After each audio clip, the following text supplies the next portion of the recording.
Part number 3, the body pillar. You gotta put in the reps. No matter what you are doing, you have to do it enough times to get good at it. So I wanted to talk about something that's very close to my heart, and that's exercise with the body pillar, essentially.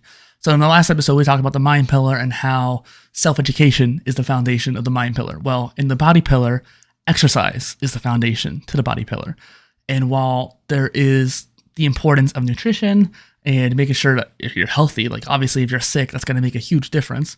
I got deathly ill last year and completely disrupted all my pillars, little in the body one especially. And it's one of those things where exercise is so simple and yet so frustratingly complicated, just like self-education technically is too, that a lot of people kind of get almost confused or stuck. So that, for example, people want to lose weight. They gained too much fat from eating too much, completely normal, no shame in that. But what is shameful is not trying to do anything about it. And I say that in a very empathetic way because I have been in the same place.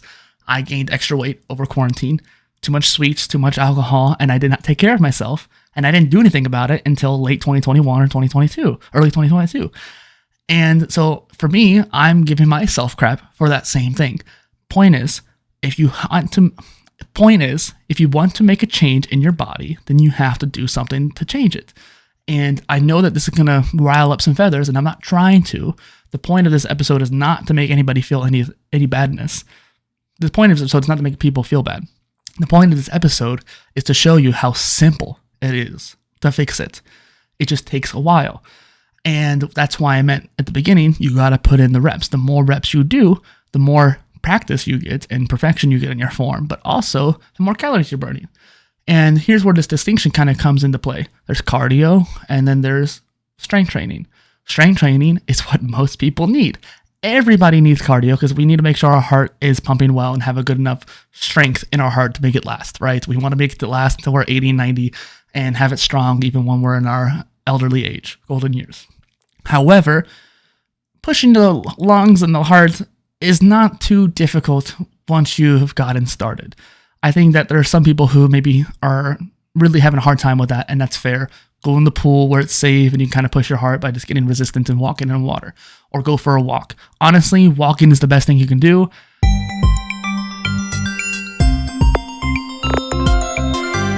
What I find frustrating as a personal trainer and exercise person is that people focus too much on walking. They do too much walking. Unless you're power walking or walking for miles, miles, and miles, there is a cap on how much walking can help you and how much cardio can help you. And what I mean by that is people want to lose weight, but they end up doing cardio, not strength training. Strength training is what actually going to push your body enough to burn the calories, to burn out the fat.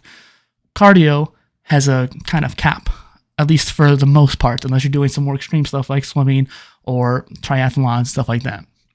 And so what I mean by that is, for the majority, 80% of people, if you want to lose weight, do strength training, not cardio. Okay, let me get into this more, like actually effectively. What I'm saying is the body pillar starts with exercise. It doesn't matter if you're doing cardio or strength training, each one, they're both important and both are valuable. You want to be able to walk, you want to be able to push yourself, and sometimes by walking, sometimes for some people, especially if you have bad joints or you have other health issues, walking's all you can do. More power to you. What I might suggest is going into the pool. I know I'm biased. I worked in the pool for 10 years, but there's a reason why it helps a lot of people. That pressure takes the pressure off the joints. It gives you more resistance to push yourself.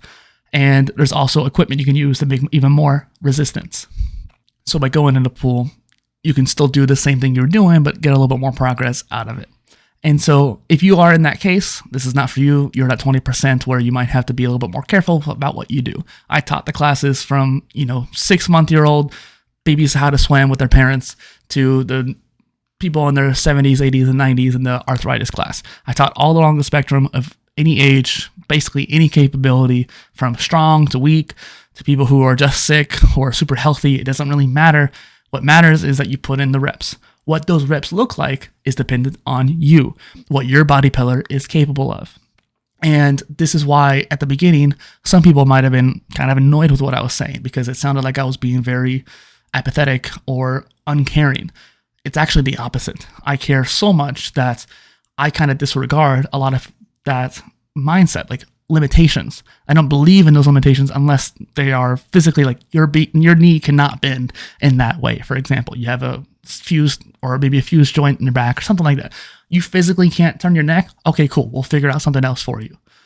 Point is, unless you have a physical like prevention of you doing something, then there's a chance you can do it down the line. Maybe not tomorrow, maybe not even next year, but at some point you can. And if we keep working towards it, then you'll be able to do it. And I've seen that happen with people of all ages, and it makes me so proud. The point is, you gotta put in the reps. Now, this also goes back into the other aspects of your body pillar. Now, health is not something you can generally control. You can take medicine, you can prevent certain things from happening, you can take care of your skin, so you can take care of your health that way.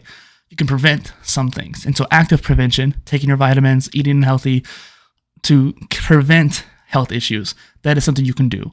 But generally, when you're facing a health problem, it's going to decrease your ability to exercise, maybe completely, if you're spoony, for example, or it's going to mess with your nutrition. And so like, even if you eat healthy, maybe you can't absorb everything. I understand those are complications and those are special situations that you'll have to get a trainer or physical therapist or nutritionist to help you. But for the generic amount of population, understanding that preventing health issues is helpful, focusing on doing enough reps with your exercise, strength training particularly, but even cardio as well. And then we have the nutrition. I'm not a nutritionist, but I've studied enough to where I can tell people oftentimes it's not always about what you eat, it's about when you eat. And for example, people eat after 9 p.m., especially around midnight, and that messes up their whole fasting essentially in the body and how you're sleeping, how well you sleep, that kind of thing. Sleeping is another aspect between the mind and body that I didn't even mention yet. How well you sleep affects both dramatically. Now, in order to get constant progression, you got to keep increasing those reps. I have a few different strategies here that I can help leave you with and finally end up in this episode here. And this is a system I created as a personal trainer, but even for myself, to keep constantly progressing. So in the last episode, I talked about skill trees. This is kind of a similar mindset where you're splitting between the three different things. Now you have the intensity, you have the volume, and then you have the speed. Intensity, speed, and volume. Speed is how fast you're going. The studies have proven that fast reps and slow reps are both good in their own right. I encourage you to do both, but your form has to come first. What I see a lot of people do, even in slow reps, is that their form sucks. Simple as that. Because they're going so fast, they start flinging their wrist, they start bending, they might throw out their back, and they often try to do too heavy, and that's why they're going fast. Sometimes they hear, oh, going slow is important. They go slow, but then when they go slow, they don't fully extend their arms, or they rotate forward, or something like that, and so the form is off. What I generally do is focus on a medium speed, and then I focus on the other two variables of exercise. That is intensity and volume. Now, intensity is as simple as changing the weight or changing the angle and making it more intense for the exercise. I honestly don't even tell people to change that much at the beginning either, because at the beginning of your fitness journey, you should be focusing more on perfect reps, trying to do as many perfect reps as possible. Let's say you do 8 reps and only 2 of those are perfect. That's great. The other 6 you can learn from, and then the more reps you do, the more sets of 8 that you do, if you will, or sets of 5 and 8 reps. Every 10 reps, you do 8 reps that are good or whatever. You get what I'm saying? Every 5, 10 reps, you get a couple reps that are perfect. You keep doing those 5 or 10 sets, and then you get more and more perfect reps. The more perfect reps you have, I wouldn't even count necessarily how many you're doing until you only count the perfect reps. Because you're training your body to remember what that feels like. And the more trained that body is, the more likely you are to push yourself in a safe manner. Then you can change the intensity, then you can change the speed. So reps and quantity, volume comes first. Volume could also be time elapsed. So if you're doing a plank for 30 seconds. That is what I often tell people. The last thing I'll say is that for me, when it comes to reps, I have a certain system that scales all the way up. And so the first one is 3, 20, 50, and 100.